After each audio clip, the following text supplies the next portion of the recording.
నమస్తే అండి అందరికీ. నేను మీ Madhavi Krishna. Welcome to my channel Madhavi Krishna's Navarasa Kathamalika Telugu audio stories. ఇక్కడ మీరు వినే ప్రతి కథలోనూ ఒక భావం, ప్రతి భావంలోనూ ఒక ప్రపంచం. తప్పకుండా వినండి నా యూట్యూబ్ ఛానల్లో అందమైన కథలు. నీ మీద నాకు ధారావాహిక ఎపిసోడ్ 72. నాకు టెన్షన్గా ఉంది అంది ఆలహ్య. దేనికి నా బుజ్జికొక్క పిల్ల? ఆమె ముక్కు పట్టుకుని ఊపుతూ అడిగాడు నిహార్. ఇద్దరూ కాటేజ్లో ముందు రాత్రి తాము ఉన్న గదిలోనే ఉన్నారు.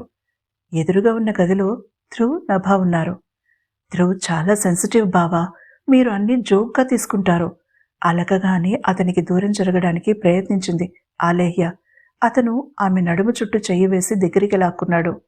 నభా చాలా టఫ్గా ఉంటుంది కాబట్టి ఇద్దరికి సరిపోతుంది అన్నాడు అల్లరిగా తన నాసికతో ఆమె కంఠం మీద రాస్తూ. మీ అల్లరి ఆపి సమస్య మీద దృష్టి పెడతారా కొంచెం? అతన్ని దూరం నెట్టడానికి ప్రయత్నిస్తూ అడిగింది.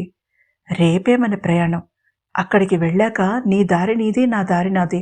ముచ్చటగా మూడో రాత్రి సంతోషంగా గడపడం మానేసి నన్ను విరహంతో వేగిపోయేలా చేస్తావా నా పుచ్చి కుక్కపిల్ల?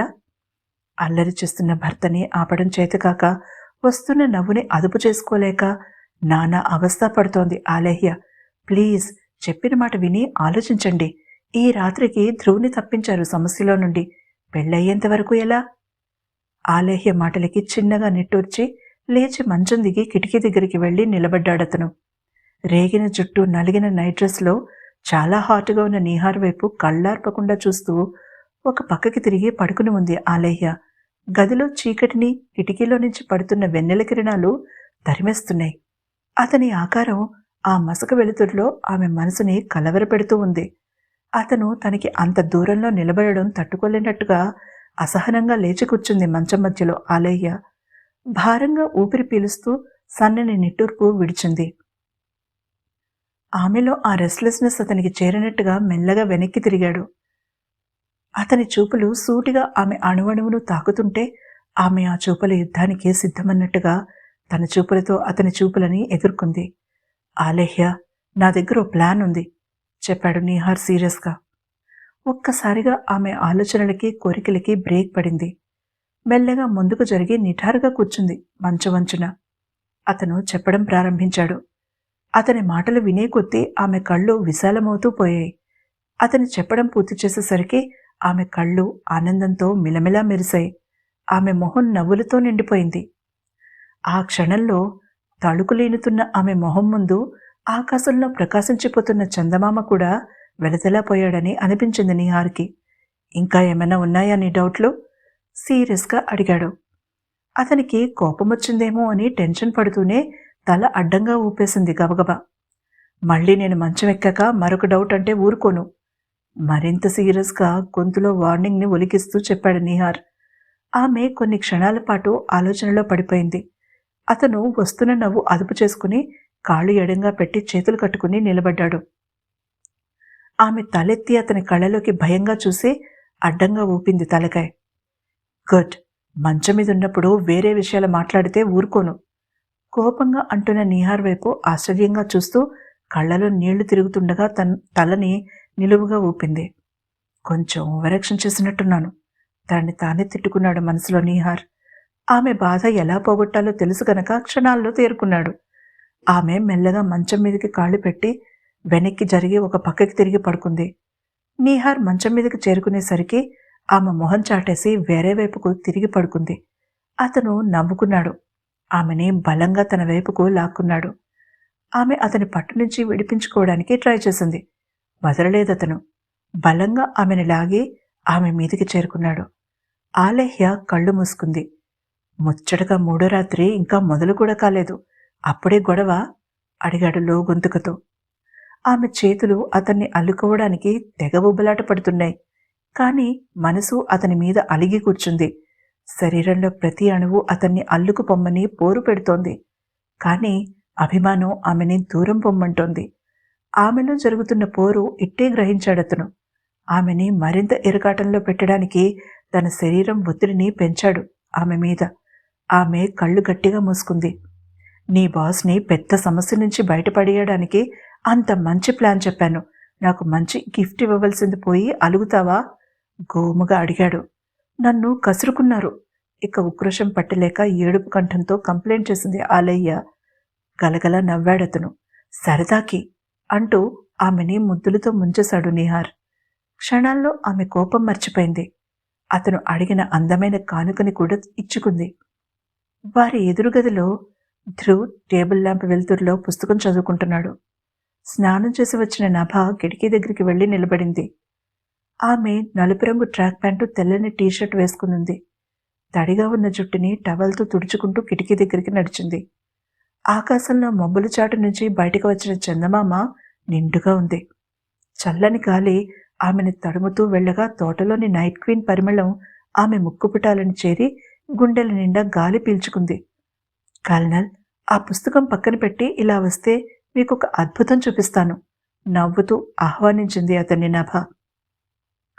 అతని చేతిలో పుస్తకం అలంకారప్రాయంగా ఉందని చెప్పలేదతను. టేబుల్ లైట్ ఆపేసి పుస్తకం జాగ్రత్తగా టేబుల్ మీద ఉంచి ఆమె దగ్గరికి నడిచాడు ధ్రువ్. వెనుక నుంచి ఆమెను కౌగిలించుకుని ఆమె భుజం మీద తన గెడ్డం ఆనించాడు. అతని చేతులు ఆమె నడుమును చుట్టుకున్నాయి. అటు చూడండి, ఆకాశంలో చందమామ, పక్కనే తార. తన చేతిని చాచి చూపుడు వేలితో చూపించింది నభ. నాకు చందమామ అక్కడ కనిపించడం లేదు, ఇక్కడే నా దగ్గరే ఉంది అన్నాడు ఆమె చెంప మీద ముద్దు పెడుతూ. ఆమె నవ్వింది. మీరలా నా చెవిలో మాట్లాడుతుంటే ఎలానో ఉంది అంది. ఎలా? తన మునిపంటితో ఆమె చెవి తమ్మి పట్టుకుంటూ అడిగాడు ధ్రువ్. కొన్ని క్షణాలు ఆమె ఏమీ మాట్లాడలేదు. అతని స్పర్శ, అతని వెచ్చని ఊపిరి, అతని సాన్నిహిత్యం తాలూకా మధురానుభూతిని అనుభూతిస్తూ కళ్ళు మూసుకుంది. మిస్సెస్ ధ్రువ్. హా, ఏం ఆలోచిస్తున్నావు? నీ గురించే అంది నవ్వుతూ. ఏమని? రేపటి నుంచి మీకు దూరంగా ఎలా ఉండాలా అని. ఉండకు, మనం మనింట్లో ఉందాం. అసలు ఈ నిశ్చితార్థం ముఖ్య ఉద్దేశమే అది కదా అన్నాడు ధ్రువ్. ఆమె మెల్లగా అతని వైపు తిరిగింది. అతను ఆమె నడుము చుట్టూ చేతులు వేసి దగ్గరికి లాక్కున్నాడు. ఆమె అతని మీసాలు పట్టుకుని లాగింది. బుద్ధిగా ఉంటారా తమరు అడిగింది. ఈ రాత్రి లేనా అమాయకంగా అడిగాడు. ఇది బుద్ధిగా ఉండడమా? అతను విసురుగా ఆమెని తన చేతుల్లోకి తీసుకున్నాడు. మంచం మీద విసురుగా పడేసి ఆమెని ఆక్రమించుకున్నాడు. ఇది బుద్ధిగా లేకపోవడం అంటే. నేను బుద్ధిగా పుస్తకం చదువుకుంటుంటే నన్ను పిలిచినదెవరట? ఆమె గెడ్డం సున్నితంగా కొరుకుతూ అడిగాడు ధ్రువ్. నేనే, వదలండి, బుద్ధిగా ఉంటానని అత్తయ్యకి మాటిచ్చాను బ్రతిమాలింది నభ. అతను చిన్నగా నిట్టొచ్చి పక్కకి దొర్లాడు. రాక్షసి ముద్దుగా విసుక్కున్నాడు. ఆమె నవ్వింది. అత్తయ్యకి బుద్ధిగా ఉన్నామని చెప్తాను అతనికి దగ్గరగా జరిగి అల్లరిగా అంది. టెంప్టింగ్, కానీ అమ్మకి అబద్ధం చెప్పగలవా? ఆమె కళ్ళలోకి చూసి అడిగాడు ధ్రువ్. నభ తల అడ్డంగా ఊపింది. I love you Nabha. ఆమె అతన్ని గట్టిగా కౌగిలించుకుంది. I love you colonel. పడుకో నభ, నిద్రపో. రేపటి నుంచి ఊపిరి పీల్చుకునే సమయం కూడా ఉండదు. ఆమె నుదుటి మీద ముద్దు పెట్టు ఉన్నాడు. వాళ్ళిద్దరి మధ్యలోకి మూడో వ్యక్తి రాకుండా ఆల్రెడీ నిహార్ ప్లాన్ చేశాడని తెలియని ఆ జంట అసలు తమకి తమన్నా గురించిన ఆలోచనే లేనట్టుగా నిద్రలోకి జారుకున్నారు. ఆ కాటేజ్కి ఆ రాత్రి వాళ్ళిద్దరినీ పంపడంలో నిహార్ పాత్ర ఉందని తెలిస్తే ఎలా రియాక్ట్ అయ్యేవారో ఇద్దరు. తమన్నా విషయమై తెగ టెన్షన్ పడుతున్న ధ్రువ్ తల్లి నిహార్ దగ్గరికి వచ్చింది ఏదైనా ఉపాయం చెప్పమని. అది కూడా ఎవరికీ తెలియకుండా ఆ సమస్య సాల్వ్ అవ్వాలని. తమతో కాటేజ్కి పంపమని, రాత్రి ఎవరికీ తెలియకుండా వెళ్తామని, ఉదయం అందరూ లేవకముందే వస్తామని మాటిచ్చాడు నిహార్. వెళ్లే ముందు నభ దగ్గర కూడా మాట తీసుకుని మరీ పంపిందావిడ. ఇది తెలియని తమన్నా అర్ధరాత్రి కావస్తూ ఉండగా తన తలుపు తీసుకుని ధ్రువ్ గదివైపు వెళ్లడం గమనించింది ధ్రువ్ తల్లి. తన అంచనా సరైనదని తెలుసుకుని మనసులోనే నిహార్కి థ్యాంక్స్ చెప్పుకుంది. ధ్రువ్ పెద్ద చెల్లెలు ఆమె మీద ఒక కన్నేసి ఉంచిందన్న విషయం తెలియని తమన్నా గదిలోకి వెళ్లి అక్కడ ధ్రువ్ లేకపోవడంతో కోపంతో మండిపోయింది. తాను వదిలి వెళ్లిన తర్వాత ధ్రువ్ ఇంకా పెళ్లి చేసుకోలేదని ఎప్పటికప్పుడు తెలుసుకుంటూనే ఉంది.